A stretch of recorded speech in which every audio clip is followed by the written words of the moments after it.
It's the TSW ToyBox podcast from Talk Star Wars. Each month, collect a brand new show, each released separately, featuring 3 hosts with movable arms and legs. Mark, the Supreme Master, the Emperor. Jeremy, and he's got a lightsaber. And moderated by Rob. He's a trash monster. It's the TSW ToyBox from Talk Star Wars. Now I know the Force is with us. Hello, collectors and enthusiasts, and welcome to the TSW ToyBox podcast. I am, as always, your moderator, Rob, and I'm joined by Mark. Hello. Hello, Mark. How you doing, mate? Brilliant. Excellent news. Always nice to hear. In a good week. Excellent. I think we're going to come to that from what you were saying earlier before we started the call. So we'll start a little bit differently with a listener question. And don't forget, if you want to get your voice heard on the TSW ToyBox, all you have to do is email talkstarwarsinfo@gmail.com with the subject line ToyBox, and your question will find its way to us. So our first question of the TSW ToyBox, this is a momentous event, Mark. Drink it in. Yes, it is. Yeah. So our first question comes from our chief, Mark G from Talk Star Wars. You're Mark A, and he's Mark G. So Mark G from Talk Star Wars asks, "Gents, loving the show. I'm keen to find out more about the vinyl cape Jawa. I've just seen one at Celebration for over 2,000. He was carded with his little cape folded over. I wondered if that was important. When did this figure get released? Why and when was it released, and why is he so valuable? Keep up the good work, gents. I'm very nearly ready to start buying vintage. Ask Rob Cast and Dan Solo how close I was to buying a graded Farm Boy Luke in Orlando. All the best, Mark." Well, thank you for giving us your question, Mark. And as I said, there is a way for you to get your question heard on the TSW ToyBox. That is talkstarwarsinfo@gmail.com.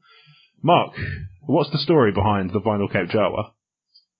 Well, this one sounds like it could have been a graded one, which triples the value on anything that's graded. Yeah. Which I don't really agree with the grading. Okay. But some people prefer to have graded things, so they're not repro. Right, fair enough. But the vinyl cape is probably the most expensive figure you can get. Oh, really? Okay. Yeah. So it's not particularly rare. Yeah. It's expensive. Came out in 1978. Mm-hmm. First 12. Yeah. It came with a vinyl cape first, and then quickly removed. Okay. Any idea why that was?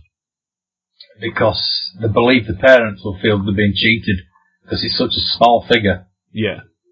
And they thought, well, we'll give it a bit more quality and give it a cloth cape. Oh, okay. So it wasn't anything to do with cost. It was more about value, perceived value. Yeah. Okay. Interesting. So what is the story behind why it's so valuable? Because am I right in thinking that at one point the most valuable figure was Boba Fett? It depends. The Boba Fett carded. Okay. Is quite expensive. Right. But it all depends on what, if it's a Palatoy, Kenner. There's a lot of variations. But I believe the vinyl cape Jawa, even if you get one carded, oof. Yeah, that's especially exciting. Like Mark said, I do believe it must have been graded for that kind of money, $2,000. Yeah, that is a hefty chunk of change to spend on a single figure, I would say. Yeah. I mean, obviously, I'm a bit of a layperson when it comes to the collecting market, but it does instantly seems kind of alarm bells start to ring. I mean, a loose variant of it can go for £1,000 at least. Wow. Okay, so it's even rare and expensive when it's not carded and all that. Blimey. Yeah, it's a holy grail for a lot of collectors. Okay, so that's their one of their sort of Action Comics number 57 or whatever it is, There's a few. There's a Yak Face, Blue Snaggle Tooth, but I believe the Jawa, vinyl cape Jawa, is the most sought after. Okay, interesting. Well, hopefully, Mark G, that answers your question, and feel free, as always, to send us plenty of questions our way. I'd be happy to pit them to the expert. Waiting for these questions. Yes, indeed. Right, so next comes what we will sometimes go with if people haven't sent us anything, which I don't think will happen, but you never know. So the question is, what's new in your toy box? So I feel like we're best to start with yourself, Mark. So what's new in your collecting world? Right. Where do I start? I think I just heard a file being opened. You did, yeah. Well, I've completed my first 12 run. Wow, okay, so you've done that since the last time we recorded. About the first 30. Oh, wow. Completed. Nice. I went to Echo Live. Ah, yes. I heard you mention this. Yeah, and in fact, didn't you do some sort of, some photos and some video? Yeah, I tried to do a live feed, but the signal wasn't clever. Yeah, so I can imagine. Did a few videos. Nice, that's nice to hear. And you can find those in our Facebook group, right? Yep. You can. Yes. So TSW ToyBox is our Facebook group. You can interact with us there. It's one of those groups where you just ask and you shall receive. And we shall be very happy to add people to the toy box where people can share their purchases. They can ask questions of our experts, Mark and Jeremy, who unfortunately can't be with us at present. We may hear from him later, but at this stage we're working on the assumption that we may not hear from him tonight, but we're going to persevere because that's the kind of guys we are. So Echo Live, how was the show in general? Oh, it's fantastic. 2-hour drive, set off about 6:30. We're one of the first in the queue, but it was well worth it. Nice. So whereabouts does Echo Live get hers? Redditch, right? Redditch, yeah. Okay. They are actually doing another one on October 14th. Okay. And I booked the hotel already for that. You're already well on your way. Oh yeah. Yeah. It does sound like it sounds like it couldn't be any closer up your street without being in your house. No, I actually went to a collector's fair yesterday. It wasn't very good. There were a few Star Wars stalls, but to go to a place that's just all Star Wars, it's amazing. Yeah, no, it's nice. It does sound like fun. Maybe if transport isn't too prohibitive, I might see if I can venture in that direction. Yeah, you should do. Yeah, it'd be nice to just drink it in, Yeah. Oh yeah. Maybe we can do it. Maybe if enough people are interested, we could do a meet-up. Who knows? Yeah. Oh, that'll be brilliant. Actually. Yeah. Yeah. Cool. So let's talk about it, Mark. Let's break it out. So break the list out and let us know what you've walked away with. So you've completed your first 12. From Echo Live, I got Princess Leia, Stormtrooper, Descot Commander, a Solid Dome R2-D2, nice, Wicket, and a Sandperson. Nice. That is a haul and a half. And how much, out of interest, if it's not too personal a question, how much does that sort of haul run you back? I didn't do too bad. You can ballpark it if you'd rather not share the exact amount, but just kind of give us an idea. I must have, because I bought a few stands as well from GW Acrylic. So I've spent about £250. And you got all that for £250? Yeah. Good going. The first stall I went to, I got 3 I completed my first 12 because I got 3. I only spent £28. Nice. So which ones were the 3 that you needed to complete your first 12? Princess Leia, Organa, the white from New Hope. Yep. I actually found a blaster for her as well. Oh, cool. Quite cheap. They usually go for about £60. I got one for 20. Oh, okay. Yeah. That's another story we're going to talk about. Yes, exactly. Another time. The Stormtrooper, I got for £5. Nice. What sort of condition were they in? The Stormtrooper and the Death Squad Commander, really good condition. Oh, excellent. That's always nice. The Princess Leia's got a bit of a loose head. Okay. Which I can upgrade. Yeah. Where it's no problem. But it's just I've just got they're in my cabinet now and they're just look brilliant. Excellent. Well, that's good to hear. So that was your Echo Live haul. Have you had any other hauls since then, or around that time? I've spent a lot on Echo Base. Okay. another really big list. Yeah. I think I only need 20 more to complete the 96 now. Oh, okay. So you're working towards that as your next sort of milestone. Yeah. That's probably a good one to go for. Yeah, I've got 10 of the last 17 though, so those are the expensive ones. Yeah. So you got 7 of the last 10. Have you already got 10, and you've got 7 No, to collect, or you need? Got 7. I need 10. Okay, I see. But I've got 7 of the 8 Ewoks. 7 of 8 Ewoks. That's the main thing. Yeah. As long as your Ewok collection is not lacking, then that's an important kind of counterpoint to that, I'd say. Fleet as well, which is quite hard to find. Yes, I can imagine. Yeah, crikey. I mean, finding complete stuff in general has got to be tough. Yeah. And that's why we're here, right? Oh, yeah. Providing us, our wellspring of knowledge to the good folks that talk Star Wars. First the VIPs and then the world, which is my motto for life.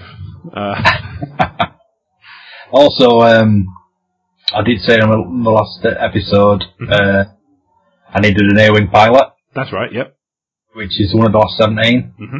And they usually go for about £40 at least. I got £15. Oh, brilliant. What sort of condition? Brilliant condition. Perfect. He actually put 2 of them up. Yeah. And I could have bought 2 of them. There was another guy wanting one, so I said, no, you're alright. You're a decent guy, Mark. I wouldn't, might not have been that... That Echo Base philosophy. Oh, I see. So if you take what you kind of buy what you need and let... Yeah. That's nice. I think it's it's a good philosophy to have. Somebody put a Lando cape on. Yeah. Well, full Lando, the Lando cape. And the cape went for about £96 on eBay the other day. And I could have bought it and they wanted £55. Yeah. For the figure with the cape. Yeah. But this other guy who said he was really desperate, they were trying to tag him in, and he was really desperate for one, so I said, no, you're alright, you can have it. Fair enough. Swings are out. Yeah. I mean, do you have a Lando? I do. I need the cape. Oh, I see. So you're just missing the cape. Not paying £96 for one. Reasonable. I mean, that's perfectly fair, I'd say. Yeah. I mean, mine's quite sort of, puny by comparison. I've got a couple of new pops. So I've also got the Speeder Bikes of Endor going past. Yeah. Mine's kind of limited. I've got a couple of new pops. I've picked up Cassian Andor from Rogue One in his Edu gear, so his sort of Parker and his sniper rifle. And I got Sabine from Rebels, but I've been looking for a particular one. I've mentioned before that Forbidden Planet is right down the road from my work. The sort of, the one-stop geek shop, or most of the time it is anyway. I was in there yesterday. Oh, were you really? What, the one in London or the one in Leeds? Oh, the one in Leeds. Okay, I was going to say. Yeah. Should have said. I'd have come down. So I was. I've gone in there a few times, and they've had the Rebels popped in for a couple of months. Yeah. But they've always had the masked Sabine with the Mandalorian helmet on. Yeah. And I really like that pop, but at the same time, what I really wanted, when I saw it on the back, I knew that there's one with just her with kind of funky hair and the same pose, but unmasked. So I've been waiting for them to get it in stock in Forbidden Planet for a couple of months. Right. Hasn't turned up. And then the other week I got an email from Zavi. Remember Zavi? Yeah. Yeah, so they still trade online, and actually I get my subscription box from them. And they had a deal on. It was 2 for $15 with, and it was Star Wars pops specifically. Yeah. So I went on their website and I chose out Cassian Andor because he's one of my more favoured characters in Rogue One. Right. And then I sort of scrolling through the list, kind of absent-mindedly thinking, all right, I need a second one if I'm going to make the most of the offer. And who should turn up but unmasked Sabine Wren? Fantastic. So understandably, I was all over that like a rash. Yeah. So they arrived early last week. So sort of Monday, Tuesday time last week. So we're recording on a Sunday for those who aren't following. Obviously we know that, but through the magic of editing, this may turn up on any day of the week. We can't really say for sure. Most likely a Thursday, I'd say, for the main feed. As to the VIP feed, who's to say? Who can really say? But that's it. Yeah, I mean, for me, that's the only real purchase from toys or anything remotely toy related recently. I picked up a Star Wars board game. All right. So I don't know how familiar you are with the board game selection, Mark. Yeah. I've actually been looking. I forgot what is it? Rebellion. Rebellion. Oh yeah, the big strategic galactic. Yeah. Kind of. Yeah, I have a copy of that. It's still. I feel really bad, but it's still sitting sealed up, waiting to be played. I only feel bad because you just mentioned that you've been looking for it quite keenly. I'll send you a link actually after the recording. Remind me, and I'll send you a link to a good website for board games and stuff that do them quite cheap. Yeah. Usually up to 30 quid off the retail price. Wow. Yeah, they can really be. You get the right one and you catch them on a good offer and stuff. You really can clean up when it comes to getting them for decent prices. But they've got, so the way the scales work is you've got the Star Wars RPG is the most detailed one you can get, which is you're controlling one single character through a story. Then it scales back to Imperial Assault, which is characters that you control on a board, but they're all, you control the squad's worth. So it might be heroes, it might be villains, it might be troops and stuff. Yeah. It scales back one further to X-Wing, which is starfighters. Yeah. It scales back further still to Armada, which is capital ships. And then that scales back to Rebellion, which is the full galaxy and all of the above. Yeah. I picked up Imperial Assault a couple of weeks ago, finally. So I've been looking for that for a long old time, because that's been one that's been in and out of print, and you very rarely see it turn up in the shop. And not only did I see it turn up in the shop, but it was, again, like I mentioned, 30 quid off. In the same way, it was 30 quid off the retail price, so I snapped it right up. And I picked up a couple of, because they sell the way they do it is they come with some heroes and villains in the box, and they do cardboard tokens for some of the characters. Right. And then if you want, you can buy the miniatures separately for certain characters, and then they sell ones that are just kind of there to expand the choice. So these ones were ones that are purely to expand the choice, but I picked up Bosk and Lando. Fantastic. Yeah. I'm hoping to paint them at some point, so I've just recently kind of started getting into painting. I've been practicing using some models that I don't really care about. But I'm practicing basically because what I don't want to do is cock up my Imperial Assault missions I've just spent a rather decent sum of money on. But that's my most recent purchases, really. Fantastic. Yeah, I've done quite well out of that, I think. Like I say, I was especially pleased with the Sabine Pop. Yeah, I actually saw one yesterday. Oh, the unmasked one? Yeah. Really? Yeah. And I was umming and ahhing because I've just sold a lot of Funkos. Yeah. So I think the first thing I bought from Blue Harvest was a Funko, wasn't it? Yeah. It was my director Krennic. Yeah. We just sold today for £5. Yeah, I know. I saw the picture and I was like, well, I'd sooner the money went to you than a chain. So that's just a preference, but that's the preference I decided I would console myself with. Yeah, you got to pick up the small businesses. Exactly. Where I can, I like to. So Yeah. Cool. Right. So we've kind of opened the contents of our toy box. So what's coming next is an interview that we recorded last weekend with a couple of guys who are really great sports. Gaz and Lee, both collectors. Gaz is also a trader and runs the toy shop Jake's Toy Den, which you can find by searching it up on Facebook.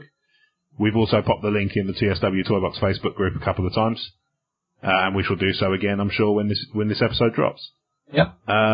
So Gaz is a trader and Lee is a collector and enthusiast, and the topic of conversation was the virtues and what's the opposite of virtues?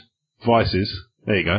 The virtues and vices of reproduction weapons in collectordom. So it's a really great chat. It's myself, Mark, and the two gents, and we're going to play it for you now.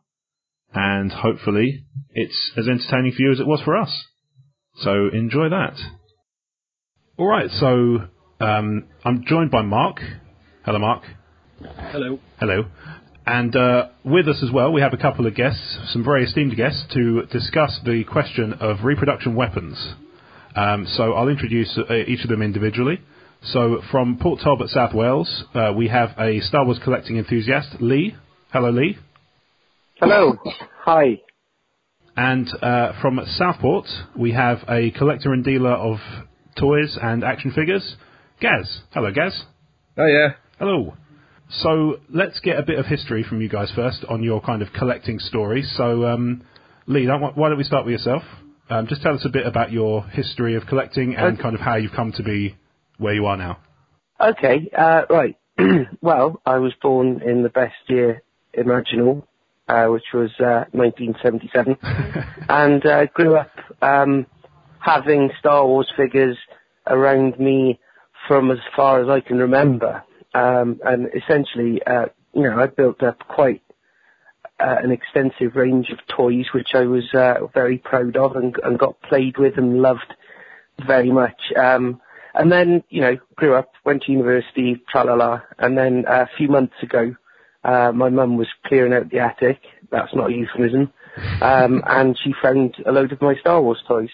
Now, unfortunately, she'd let my nephews play with them, and maybe one of her dogs. So a couple of them got mangled and chewed. And my oldest nephew wanted to take away this Han Solo, which was the Han Solo with the Endor cloak, which I had. And I thought, hold on a minute, my ears pricked up. I was like, no, you're not having that, that's mine. And then I found everything that she had kept for me, and I got quite excited. The first thing I did was I looked on, eBay and Amazon, eBay, to see how much these figures were going for, because I've got 2 kids, and one of the first thoughts in my mind is always money. But then I realised, no, there's no way on this planet that I will sell these toys, and so I got them. A couple of them were mangled, a couple of them have been played in the wrong way by my nephews, the swines. And, so, that's where I am. I've got a very old, battered Ben Kenobi, and I was thinking, I want to display these toys. I want to put them in a glass display and put them, because they're my toys. And I had the thoughts of, should I restore them back to their original glory, and so I get some paint and touch up Ben's hair and stuff, and then I read something online actually, and someone said, no, he's the way he is because you played with him. It's your love. It's your, that's what's brought that bit of plastic to where it is today. And I agree with that. And I thought, great. Now, obviously, the first thing to go with these figures is the weaponry. Yes. So we'll come back to that in a moment, because that's the subject of our overall discussion. Yeah. So Gaz, why don't you give us your history of Star Wars collectibles, and then we'll dive right into the question. Yeah. Well, firstly, my first memory that I can remember is actually playing with Obi-Wan Kenobi and Yoda on my mum's bed when I was about 3.5 years old. So I was very much into Star Wars as a kid. It was my first toy line that I played with and collected. I had Star Wars parties and all sorts when I was a youngster. Oh, wow. I had Gamorrean Guard outfit I wore to them. So I was well into it as a child, but then when I got to about 5 and 6, I moved on to Action Force, G.I. Joe and He-Man. Mm-hmm. And the Star Wars, it sort of got forgotten about, really. I did use the ships and stuff to play with my other figures, but the Star Wars figures themselves, they were non-articulated, and I was, enjoying G.I. Joe and stuff like that. Until, well, obviously, I, started getting a bit older, and you forget about your toys and that, don't you, in your teens, and you go out and sort of start enjoying your teenage years. And when I was about in my early 30s, I started sort of like selling some of my toys. I was selling the Star Wars. At the time, I didn't know that, the weapons were really worth anything. Mm-hmm. So I didn't really know the value of the figures at the time, to be honest with you. I was ended up selling a yak face really cheap, just in a job lot, and I didn't have a clue that it was still there at the time. If only I'd have known. So it went from there, and then I got into, I sort of got into buying and selling really, because my mum left quite a lot of decent toys that she never gave me as presents, like carded figures and things like that. No Star Wars ones, but there was like Action Force and a few others, like a few different toy lines, Supernaturals, for stuff like that. So I realised there was obviously some money in it, and I started buying and selling and then recollecting Action Force again. And I wasn't sort of really interested in Star Wars 1 because it's a bit of a minefield. Obviously, there's a lot of reproductions that I know we're going to speak about. And 2, I didn't have a clue on the prices, and it was beyond my means as well at the time. But eventually I started getting back into it, started selling them initially, and now I've actually wiped out my Action Force collection and all my other collections, and I'm purely the Star Wars enthusiast. That's, you know, I've got a lot of carded figures. They're all displayed in my mum's loft still. Oh wow! Okay. And I've got a loose collections coming on. Sort of a loose mint collection. I like the figures to be pristine condition. Same with my cards, really. If they're not pristine, I just sell them on. And that's it. That's me, really. Cool. Awesome. Well, thanks for that. So the discussion we're having today generally is about reproduction weapons. So Mark, why don't you kick us off? Right, guys. Why is it just Star Wars toys have a problem with repro? Other franchises seem to be okay with it. Like your Action Man, like you say, Action Force. But I'm not really keen on any reproductions, to be honest with you. I think it sort of destroys the market. And they're getting realer and realer, that's the problem. Yeah. You know, people are getting better at doing them. Soon you won't know what's the originals that came with the figures, and that's the problem. I think it's not good for the market itself. It's also a problem for the sellers and the buyers as well, because neither of us wants to get them, but they seem to slip in. Gaz, I've got a question for you. How do you feel about the announcement at Celebration that they're going to be bringing out these new versions of the sort of Kenner line? There's going to be new vintage figures, so there's going to be a whole new market containing older-looking figures that were made last week. How do you think that's going to affect the market? It's just a vintage toy line, isn't it? They've done the vintage line before, recently, and the figures didn't look exactly the same, and I think it's pretty cool, to be honest with you. I don't think the weapons are going to look exactly like they did either, so I'm all for it. I think it's great that they're doing that again, and it keeps it alive. It's not a bad thing in my eyes. I think it's brilliant, to be honest with you. It's more affordable for some people as well. Yeah.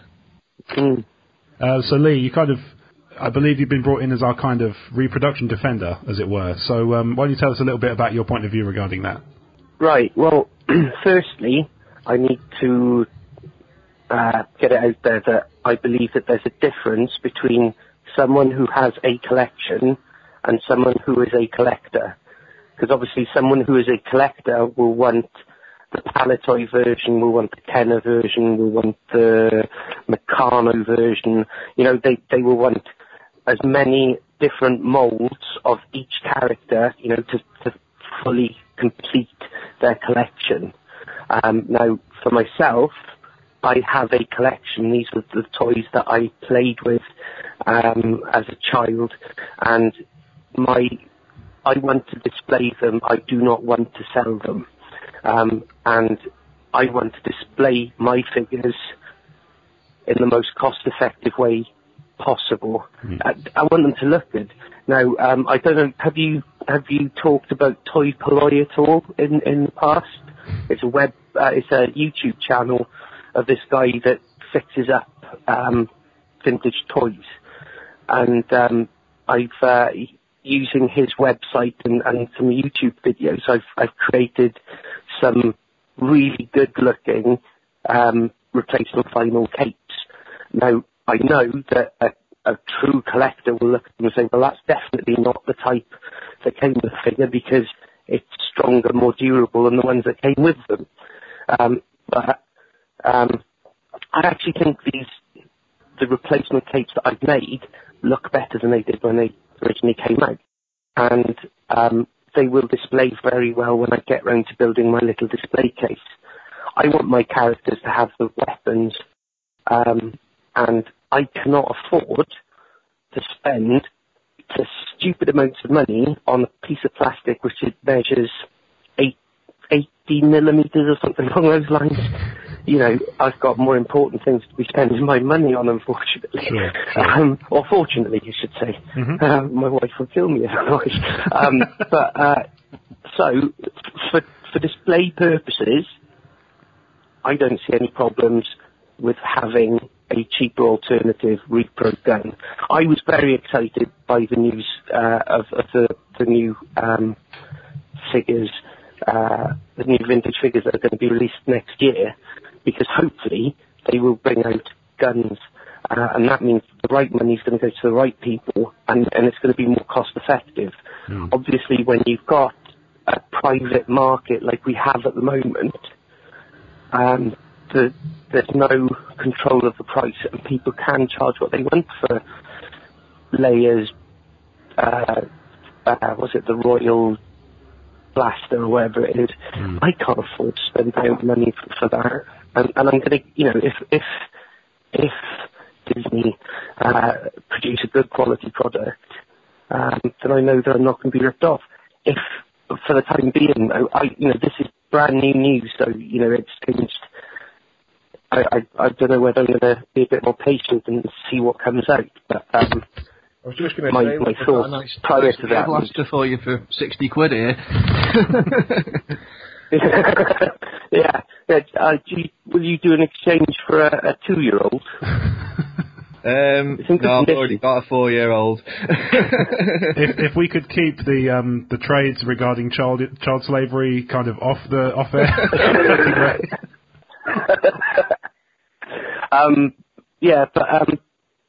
So my initial thoughts were, you know, I want to populate my figures as well as I can, and the cheapest way of doing that would be to put it in repro weapons. Now, it is not my intention to sell my figures. My intention is to keep them and to display them.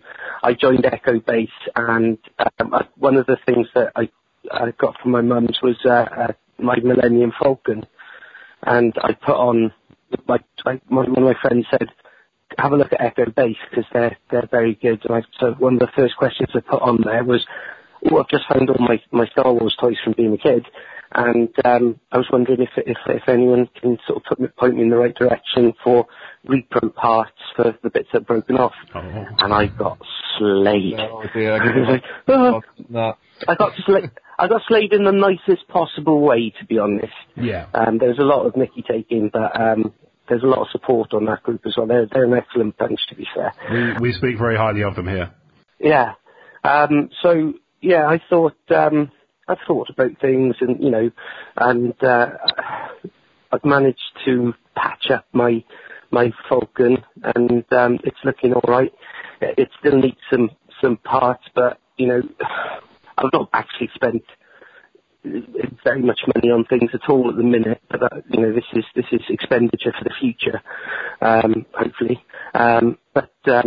You know, there's little things like my ATST is missing the chest guard and the gun that goes on the top. I think they're two of the things that go, you know, were first to go missing with that toy. But I've seen repros for really cheap, and I'm you know, tempted. I bought another Scout Walker just for the Top Gun. It was £9. Yeah. With a Top Gun, and to buy a Top Gun separately would have been £15. So I would just Exactly. be patient, waited, and I saw one, and it was £9 for the whole thing. So obviously I sold that on and kept the gun, put it in mine. Perfect. What surprises me, especially on Echo Base, is there are some sellers on there, and it's not that I'm sullying their name or anything, but there are some sellers on there that have absolutely rafts and rafts of the same weapons or the same characters, or you know, and it boggles my mind, you know, because these are obviously professional sellers, I suppose, or serious collectors, and I just can't get my head around how people can have, you see these carded figures. Where are they coming from? Because these were very popular toys in the early to mid 80s, and I'm baffled, and I'm from, I suppose, the Toy Story school of thinking about toys, in that I find it quite depressing and sad when I see a toy mint carded, in its plastic bubble, and it's never been played with, and that always makes me feel bad. And I saw something on Echo Base the other day where there was a post, I think, from one of the admins saying, if we've heard that someone's removed the card from a figure, then really, I just find it quite sad. That's just me. Awesome. Well, thank you for that. So Gaz, we've talked a little bit about price on this. So do you kind of make a distinction in the same way as Lee was describing, where if somebody is not planning on selling on anything from that collection, is that where the sort of the repro discussion becomes kind of moot, or do you still hold a hard line on it? I'm not keen on repo, because obviously they're getting into the market and they're finding a way in, and people do it not just to help people out like Lee, but to rip people off as well. Do you know what I mean? They're getting better and better. If they were clearly repros, I mean, you can still get something that looks like a gun, but if you look at it closely, the detail's not there. But they're trying to get it more and more like the detail is there. So effectively, they're just trying to rip people off. Yeah. Proper collectors, purist collectors that want the originals. And it's a minefield. It's hard work for me as well. I'm having to check everything all the time. Occasionally, if one gets through, it damages your reputation. It's just a nightmare, and I don't want them in my collection. So, they do it on the carded figures, and they do it on them as well. But they're a bit easier to spot, I think. But they're everywhere, and the people are investing thousands of pounds on something. Do you know what I mean? So, Gaz, do you find generally that Star Wars is the main problem area, or do other kind of collector areas suffer from this as well? To be honest with you, I've never really come across it on the other lines. I know they've got it a little bit, but He-Man sort of has reproduction capes and things like that. G.I. Joe, there's a bit of it, but it's mainly Star Wars, and the problem with it being Star Wars is it's just so expensive as well. That's the problem. The other lines, it's not. I see where Lee's coming from for an extent in saying it's his own collection and stuff like that. And if the people that are making them do make them clearly, so they're not too detailed and things like that, it's not that much of a problem for his personal collection, providing Lee was to say, if he ever decided to sell it on, and state clearly that they were reproductions and they were clearly defined as reproductions. It's not too bad of an issue, I don't think, but it's just when people make them to basically rip people off, that's what I don't like. Yeah, that's understandable. I think that's fair enough. Mark, I've been going for ages. You want to have a go, mate? Right, Gaz. Hi, Mark. As a dealer, what would be the repercussions of you selling repro? Damaged reputation, having to give refunds, potentially getting booted off Echo Base, which is the main selling platform, and damaged off all the groups as well. So you just don't want them finding their way in. My suppliers know, obviously, they check them, I check them, so it's very, very rarely slip through. We're speaking hundreds and hundreds of figures that I'm getting every month. One in every 500 you might find one, do you know what I mean? But they've been double checked. It's very rare they'll ever slip through to the customer, and if they ever do, I'd reimburse them straight away and sort them out with a new one. But people just hate them. They really do. They've got a bad thing. Obviously, Echo Base. You mentioned repo, like Lee said before, and you just get ripped, really. But it sounds like it's good-natured ribbing, at least, so that's something. Yeah. It can be. Yeah. So you're not selling them on purpose. Yeah, exactly.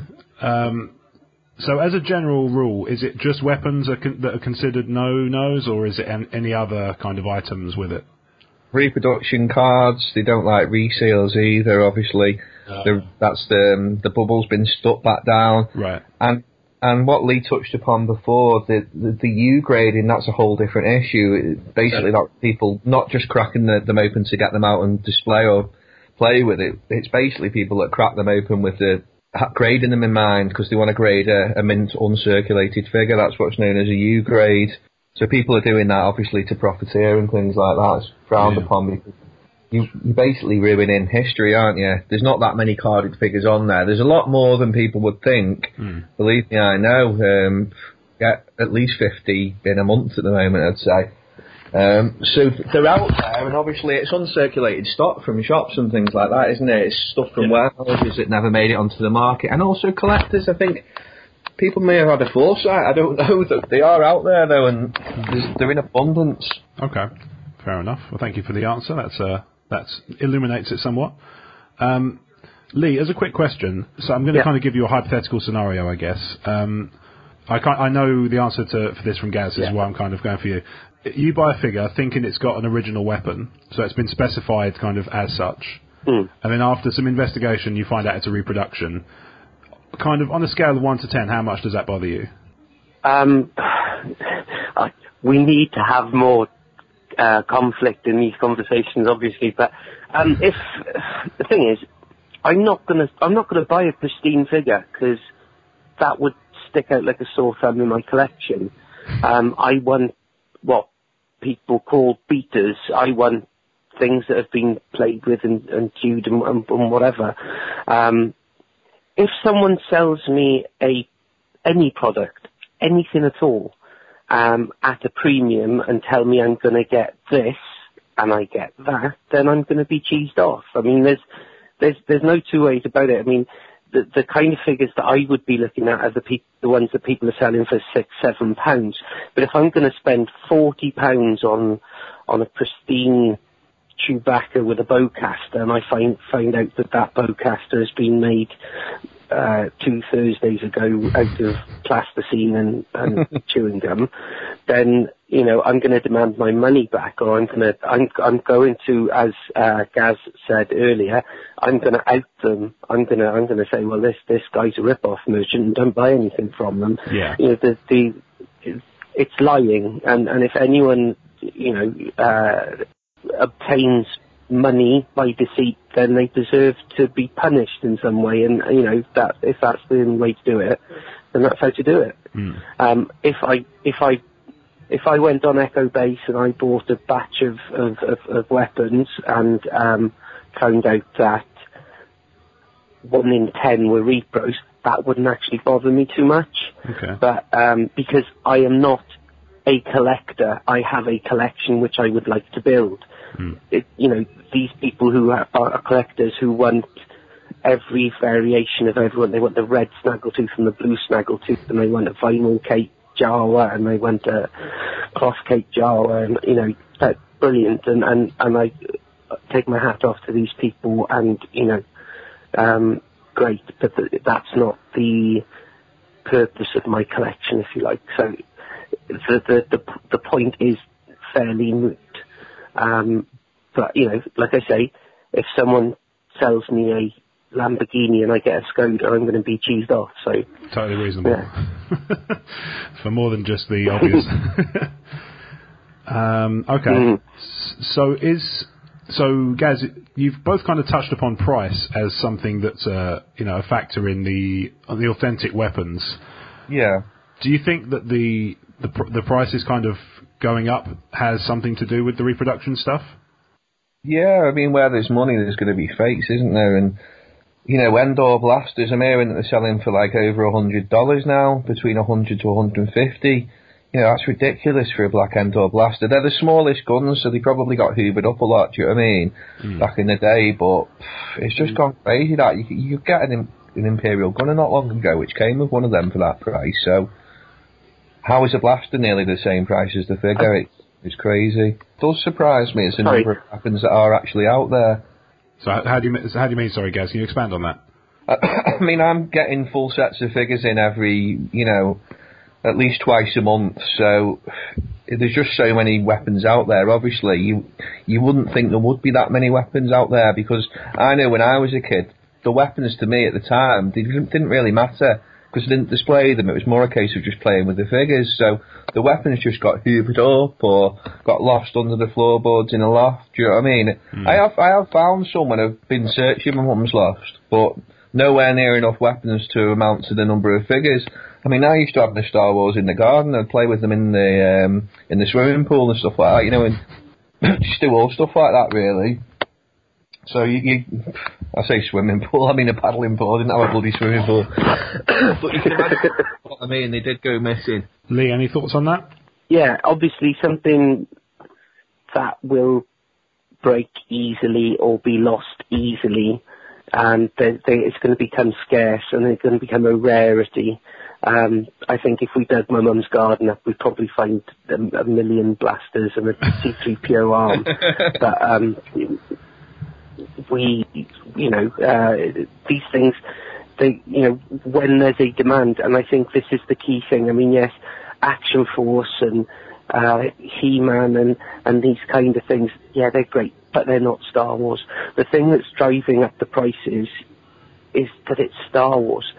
We didn't have any of this demand back in, in the dark times where there was no Star Wars between Jedi and the film that should not be named. There was a time where Star Wars wasn't in the public consciousness, and now it is. And people think that Yoda's cute, and some people will have a whole collection of Yoda, and they'll have a whole collection of Ewoks, and they'll have, this, that, and the other. And and the whole nerd culture thing, has really pushed demand up for anything. You stick a Star Wars logo on something, and yeah, you've got money.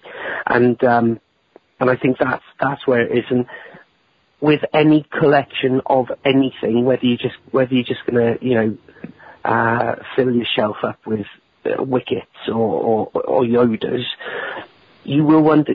People, we have a hoarding mentality, and we want everything that we can get. So we would want the tiny little Yoda with the brown snake and the crappy cream cloak that came with it. We want it complete.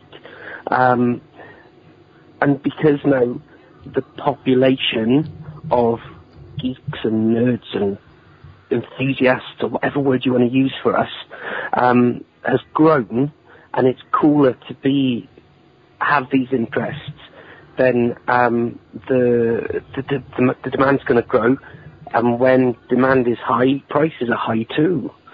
So this, unfortunately for people like Gaz, then if Disney decide to bring out these high quality repros, which essentially is what they are, next year, then that's going to flood the market with figures. So the demand's going to drop and the prices will go the same way. So that, from my point of view, that's quite interesting to me. But obviously, people who are making a living out of selling antiques, which is essentially what they are, it's going to hurt them somewhat. So I don't know. I think the nth degree of this whole thing is the words Star Wars. You put Star Wars on anything. There are enthusiasts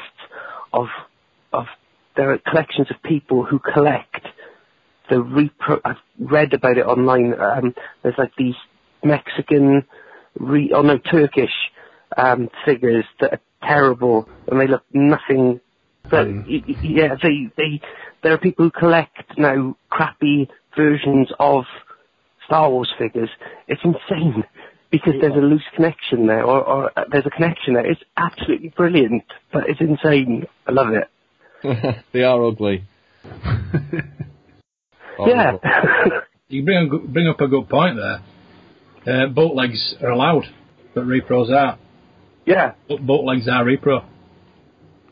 What do you think about exactly? customs? So what's? It's not just the weapons, is it? The figures. Go on. The figures are customs, aren't they? I mean, a rocket firing Fett is beyond most people's reach. Oh yeah. And there are a lot. I've been looking on eBay, and there are a lot of custom rocket firing Fetts. What do you think about those? Me? Yeah. Both of you. What do I think of them? I think customs, if they're using beta figures, it's not like they're destroying mocks, and the figures are beat up and they are their own figures. It's up to them what they do with them. If they're sold as a custom, they clearly are a custom, so I'm not really that fussed on customs, to be honest with you. It's a hobby for someone, isn't it? It's what they like, serves a purpose. I'm cool with it. I think you're probably going to find, with characters like in the Rebels cartoon, sorry, I don't know the names, but there's a Mandalorian in it, a very colourful female character, and you're probably going to find that people are going to want to paint their Boba Fetts to look a bit like that character, because that's the character they connect with. And you know, we've got a new generation of Star Wars fans, and they're going to come across their dad's figures and and whatever, and or they're going to make a lucky find of a Boba Fett in a charity shop and think, oh, I'm going to paint it pink and recreate the character from Rebels. And this is the thing. This is what I'm saying. Is I believe that there's a difference between someone with a collection and a hardcore collector. And I think this is where Gaz and I are not exactly butting heads with this, because we are coming from slightly different angles.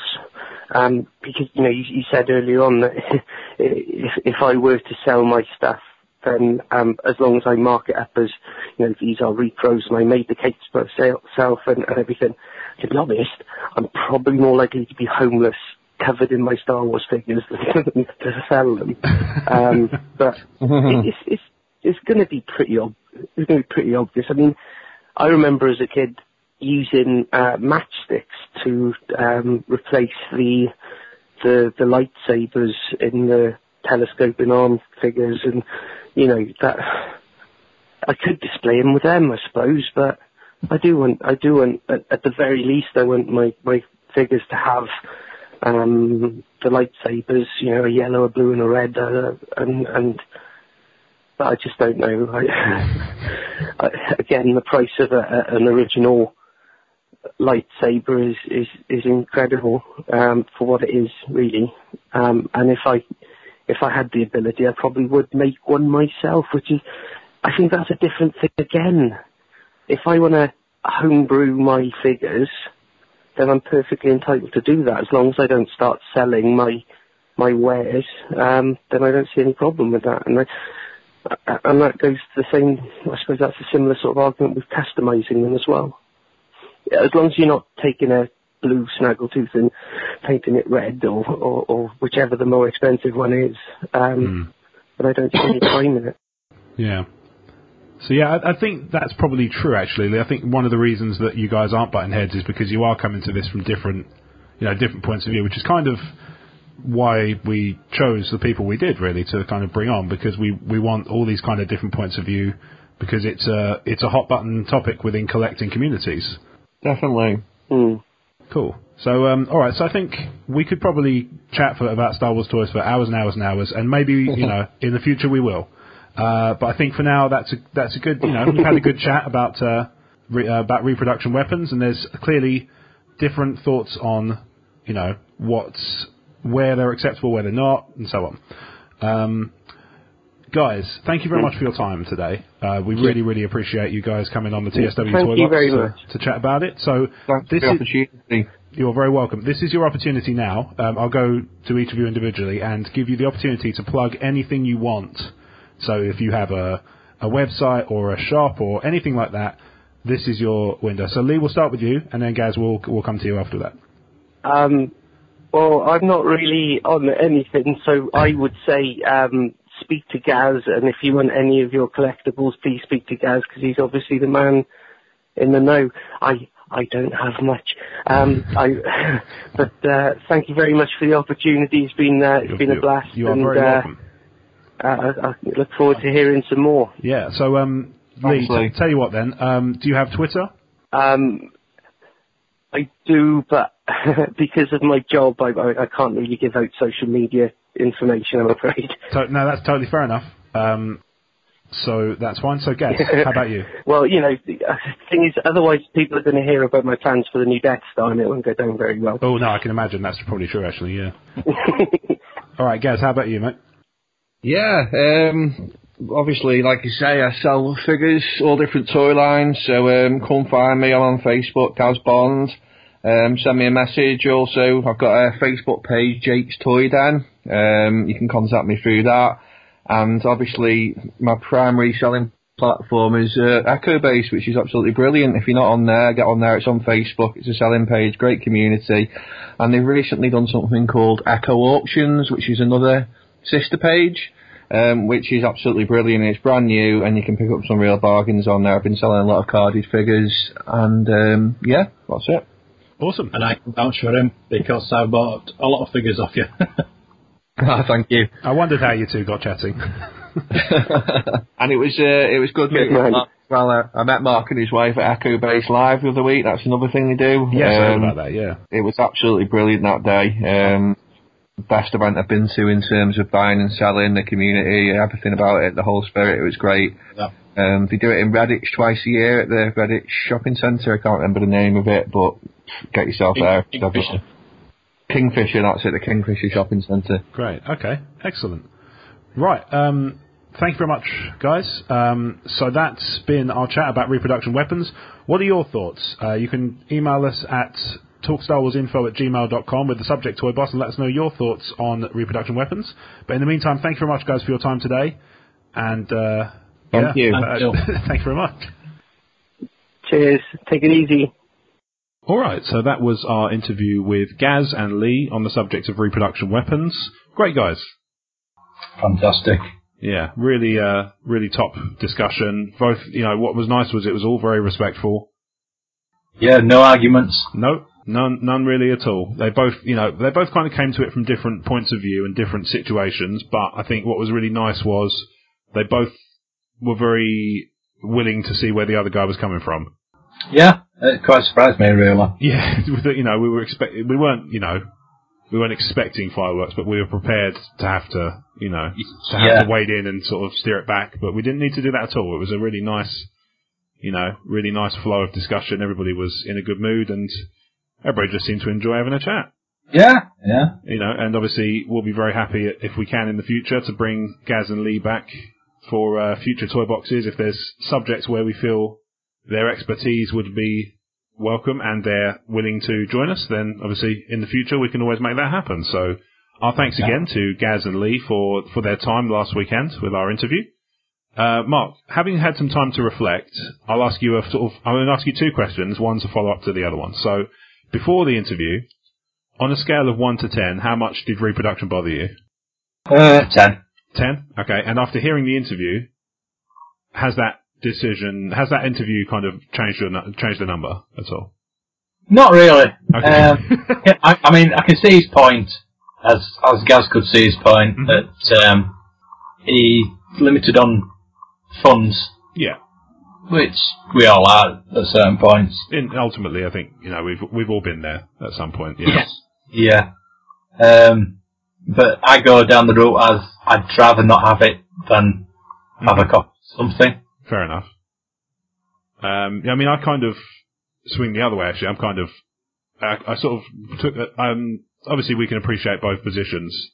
I can certainly understand from Gaz's point of view how it would be very difficult to, you know, it would complicate things immensely and unnecessarily to have.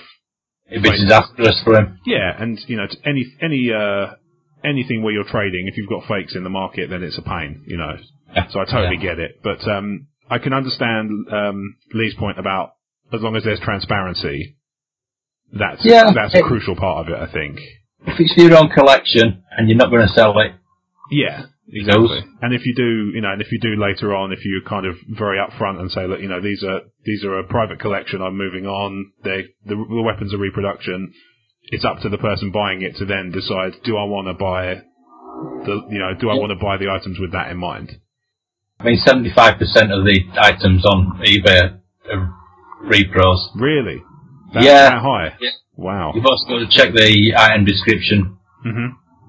As to it, and most of the time they do actually say, front with it. Yeah, I suppose it would be, again, it would come back to that. It would be a nightmare for, a seller if they've misled people and they get caught. Yeah. I mean, obviously there's famous examples of that, which we won't go into in too much depth now, but, they're certainly they're certainly real. Yeah. And these are real people who are out there doing that stuff. Which is, it's a shame, but at the same time, I do understand I don't agree with the mindset, but I do understand why people go with that. But, yeah. I don't know if these people that do sell repro do actually understand. No. I'm sure. Well, either that or they don't care. Well, yeah. Yeah, it's entirely possible it's a bit of both. Don't know, not interested in finding out. Yeah. But, so that's our kind of, that's our wrap up on a really, really great interview with Gaz and Lee about the subject of reproduction weapons. So then the only thing left to talk about, Mark, is what's next on your list. So what's in your sights in terms of adding to or improving your collection? Well, I sold a lot of my stock this week, so I've got a lot of spare cash. Okay. But I did buy a Mac. So you suddenly don't have as much free cash? No. I did get a 15% discount on it, but that's always good. That's another story. Yes. I am actually looking to buy one of the last 17, one of the expensive ones. Ooh, okay. Is there a clue as to which one? Or are we going to have to find out if you get it another time? I do like the Han Solo and Carbonite. Okay. I'm a bit partial to that one. Yeah, I can understand the appeal of that. Failing that, it'll be a Manaman. A Manaman, okay. Fair enough. I'm familiar with that one. I'm not fantastically familiar with it, but I do know. I vaguely know the one you mean. Yeah, it's got a headhunter stick, which is probably worth more than the in itself. The arms come off quite often. The quality of the lock I see him, wasn't great. So is he in Jabba's palace or something like that, perhaps? Yeah. You can see him in the background somewhere. Yeah. He's quite a big figure. It's probably the biggest figure that Kenner actually did. Yeah. That's really annoying. Is when you search up a Manaman, the first result you get is the song. Another one? Yeah. A Manaman. Dead annoying, that. But what can you do? I can't control what Google search. Believe me, I've tried. The next basic figure I'm going to get is the IG-88. That's next on my list. IG-88, nice. Okay. I'm trying to find one with both weapons. Yeah. He could be. Do you know what? He's the kind of person I could actually see myself going for in Imperial Assault. Actually. Yeah. If he's already, I don't know if he exists. I think he might be in one of the expansions. Actually, now I think about it, I feel like I've seen him on the box of one of the big box expansions. They do the individual characters. Yeah. But they also do the big box expansions, which add tons of new, they add new map tiles and they add new stories and stuff. So I think I've seen IG-88 on the front of one of them. So possibly he might be one you have to buy the big box for. Yeah. But that's like the old West End games. Yeah. Funny enough, actually, there's a shop down the road from my house, which is like a gaming and model shop and stuff. It's called Rochester Games Models and Railways, and it's a bit of everything it mentions there. So it does the sort of everything from the Airfix kits to the Easy Clip stuff from regards to models. It does cars, like the little James Bond classic car things. Yeah. That sort of stuff. It's got a load of those. But one of the things they also sell is they sell things like X-Wing, Armada, Warhammer 40k, things like that, which is where I buy my paints from. Mentioned before, I've started giving it a go, and that's where I'm purchasing my paints. So anyway, they've got this this group of second-hand stock, which basically a collector of sort of board games and RPGs has moved on from their loft. And most of it's in pretty good condition. One of the things that's really tempted me and really caught my eye is they actually have a first edition West End Games Star Wars role-playing game. Wow. I'm incredibly tempted because I think it's a tenner. Wow. It's really, really, I seem to recall it's really cheap. The way they're doing it is basically everything that's bought from that selection of stock goes to the Kent Air Ambulance. Right. So they basically, because they didn't, the guy just gave them the stock. They were like, well, we can't charge for it, because they don't like doing stuff like that. So what they've done is they've decided to give the proceeds to a charity that's close to their hearts. So it's very, very tempting for me to take one of those home, because it does look rather nice. And they've even got things like source books for Shadow of the Empire and stuff like that. Wow. All sorts of stuff in there, which really, really tempting. I mean, there's loads of stuff anyway, because obviously I could always do with some more X-Wings for my X-Wing, and I could always happily pick up an Armada kit and that sort of thing. But I have to be a good boy where possible, because I do have rather a large storage issue, especially when it comes to small plastic models. And like I say, the more stuff I buy, the more stuff I might have to paint, so I have to be careful. Oh, I'm sat in a basement full of Funkos, Lego, all sorts. Well, wouldn't do it. No, I can. I feel like I'm preaching to the choir, to be honest. Preaching to the converted in many ways. Oh yeah. Yeah.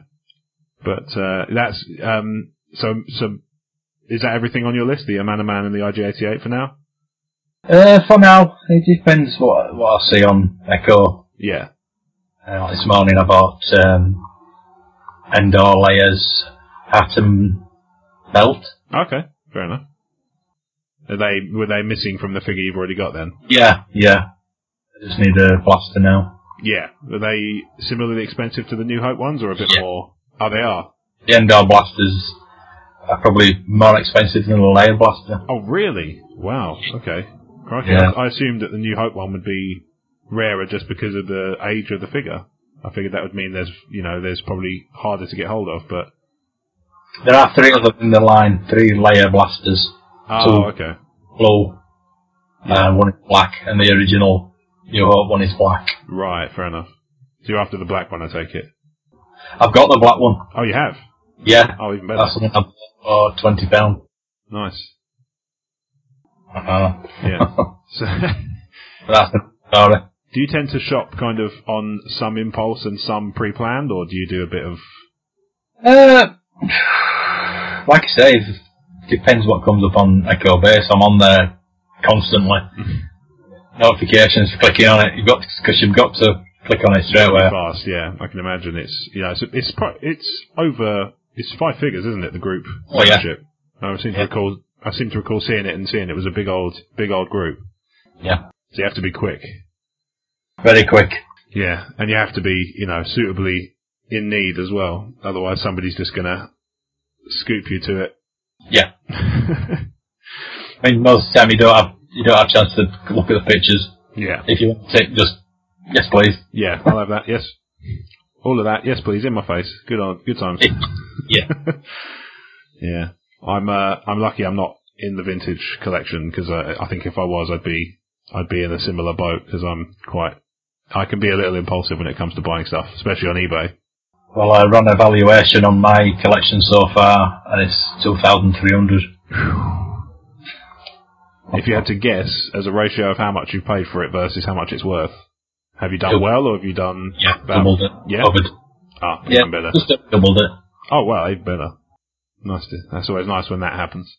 It is, yeah. Yeah. I don't know what I'm picking up, really, in terms of what I've got my eye on. I do want another, even though I haven't actually yet played a game of Imperial Assault with my new set, I've got my eye on another one of the characters already. Because they do Old Man Obi-Wan as a standalone character. Wow. And I really, really want that. Yeah. I went to a gaming market in London a couple of months ago, and I almost picked up the Grand Inquisitor from Rebels. Even though at this point I didn't have the box game. But I was so convinced that I was going to find a copy eventually, and I was going to buy one, that I'd just buy one just so that I had it when the time came. But I talked myself out of it, because there were other things I bought instead that day. Well, I do that with accessories. I like an Ewok. I know I'm going to get one eventually. Yeah, it's just a question of persevering. I just buy it. Yeah. Like a spear or a bow or something like that. I would just buy it if it's cheap. Yeah. I'll probably need it. If not, I'll just sell it on. Fair enough. Yeah. The Echo-based sort of people, are they sympathetic to people who buy and then decide they don't need, as long as people are trading? Yeah. There is a rule not to flip things.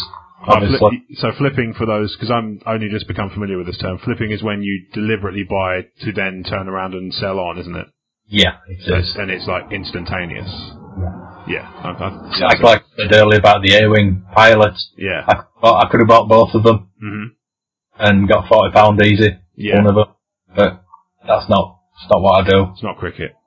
No. No, this is it. It's why you're a good kind of moral arbiter for this ToyBox podcast. I don't know if I'd be similarly moralistic. I think I'd be the opposite. I think I'd be like, a circle of life. Cool. All right then. Any other any further sort of points to append before we call it a day on the episode 2? I'd like to do the giveaway for the... Yes, let's do that. So, tell me about this giveaway, Mark. Right, I'm going to give away a vintage Luke Jedi. It's a bit of a beta. Okay.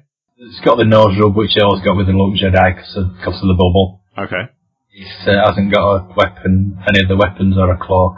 Okay. But if anybody is interested in starting a collection or they just need a Luke Jedi, I want to know, why was Luke's lightsaber green and not blue in Return of the Jedi? Interesting. And is this a collector's reason or is this a storyline reason? No. I won't give too much away, but it's a film reason. It's a film reason. Okay, perfect. Right, so the question for the giveaway is, why was Luke's lightsaber colour changed from blue to green between Empire Strikes Back and Return of the Jedi? And the prize is a Jedi Luke in a condition, a little bit in need of TLC, but... Put pictures up. Yeah, we'll put some pictures up in the Facebook group. We'll come to the social media roundup in a second. And people can have a look there and see, what kind of condition it's in. If it's something you're interested in going for, then you can email us at talkstarwarsinfo@gmail.com with the subject line ToyBox, answering the question, why was Luke's lightsaber changed from blue to green between Empire Strikes Back and Return of the Jedi? Answers on a e-postcard. Contact TSW ToyBox on Facebook as well. Yeah, you can enter that way too. So what we'll do is we can always pin a competition. Yeah, we'll pin a competition thread. That sounds like a plan. Excellent. So I would say then that about wraps up our episode 2. So then it remains to let the good people know where they can find us on social media. So we've mentioned the TSW ToyBox Facebook group. Mark, what about your Twitter? It's at Blue Harvest UK. Blue Harvest UK, excellent. And are there any other social media ventures you run at the present time, or not so much? No, just the ToyBox group? ToyBox. I try and post something every day. Yeah. Of near little adventures. Yes, I always enjoy the photo posts in the group. They do, like I say, and they do make me wish I had more space and more money.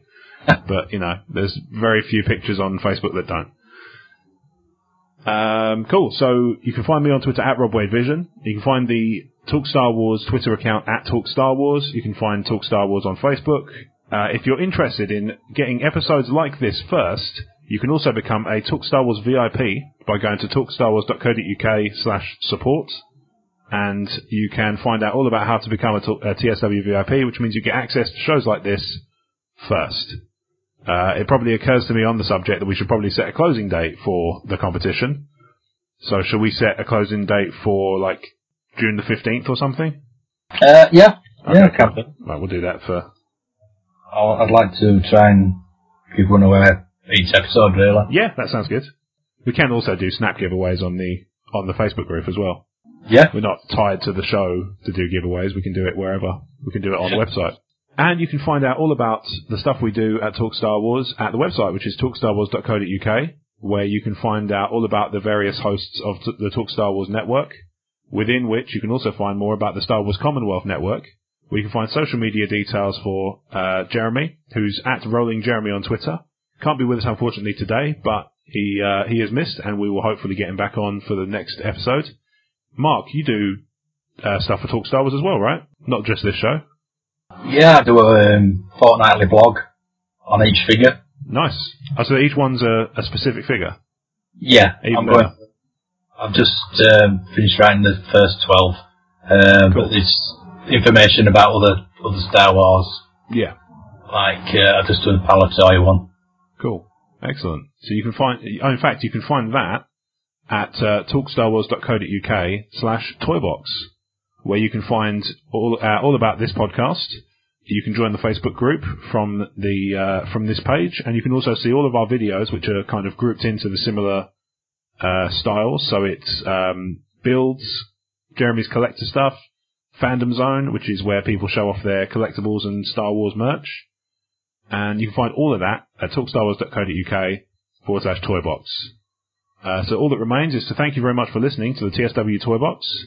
We will be back in the not too distant future with more toy-related discussions. Thanks for listening, and may the Force be with you. May the toys be with you.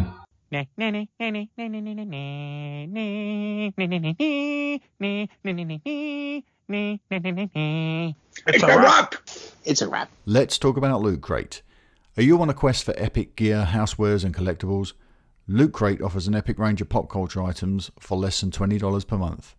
Whether you're shopping for the geek in your life or you are that geek, Loot Crate is the best surprise you know is coming. Every month there's a different theme and new and exclusive items that you can only get with Loot Crate. Treat yourself every month or give the gift of geeking out to a friend or a loved one. You have until the 19th at 9 PM Pacific to subscribe and receive that month's crate, and when the cut-off happens, that's it, it's over. Make sure to head to lootcrate.com/talkstarwars and enter the code TalkStarWars and save $3 off your new subscription today.